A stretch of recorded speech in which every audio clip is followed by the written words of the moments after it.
Hi friends, இன்றைக்கி நம்ம பார்க்க போகிறது இந்தியா பாகிஸ்தான் மேட்சோட அனாலிசிஸ் தான். இன்றைக்கி ஈவினிங் ஸ்டார்ட் ஆகுது இந்த மேட்ச். 7 o'clock ஸ்ரீலங்கன் கொலம்போலேருந்து ஸ்டார்ட் ஆகுது இந்த மேட்ச்சு. அது வந்து பார்த்திங்கன்னா பிச்சு வந்து பார்த்திங்கன்னா ஒரு பவுலிங் ஃப்ரெண்ட்லி பிச்சு தான்.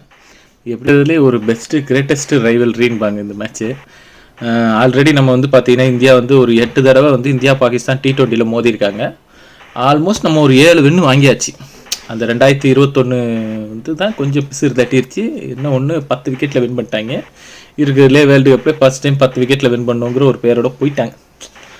அங்கே மட்டும்தான், ஏன்னா அந்த டைம் தான் வருண் சக்கரவர்த்தி புதுசாக ஸ்பின்னராக உள்ளே வந்தார்.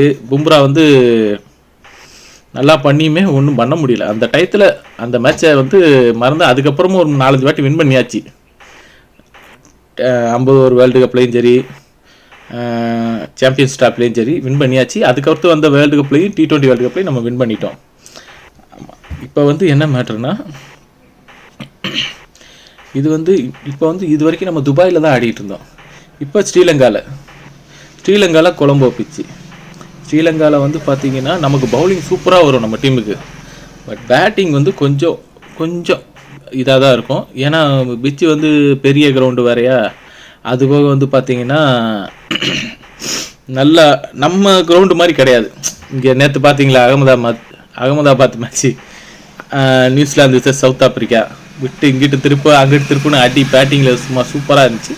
அந்தளவுக்கு இருக்காது.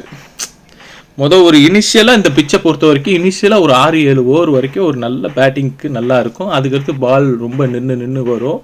ரொம்ப ஸ்லோ விக்கெட்டாக ஃபார்ம் ஆகும்.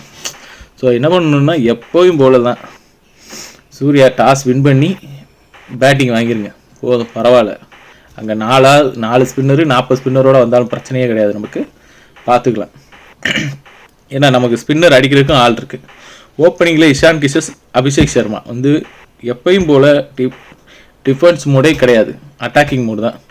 நீங்கள் உங்கள் கேம் ஆடுங்க கம்பல்சரி. ஏன்னா ஓப்பனிங்கில் போடுற அந்த 2 ஃபாஸ்ட் பவுலரையும் நல்லா அடிக்கலாம். ஏன்னா அந்தளவுக்கு ஒரு பிரைமான ஃபாஸ்ட் பவுலர் கிடையாது. எல்லா டோர்னமெண்ட்லேயும் அவங்க எக்ஸ்பென்சிவாக தான் போயிட்டுருக்காங்க. பட் அடிக்கிறதுக்கான பாலில் கண்டிப்பாக அடிச்சிருவீங்க. எப்படி பார்த்தாலும் பார்த்தீங்கன்னா ஓப்பனிங்கில் இருங்க அபிஷேக் சர்மா, இஷான் கிஷன் ஒரு நல்ல 2 பேர்த்தில் யாராவது ஒன்று ஒரு 50+ ஸ்கோர் போயிருங்க. கண்டிப்பாக அடிச்சிட்டாங்கனாலே போதும்.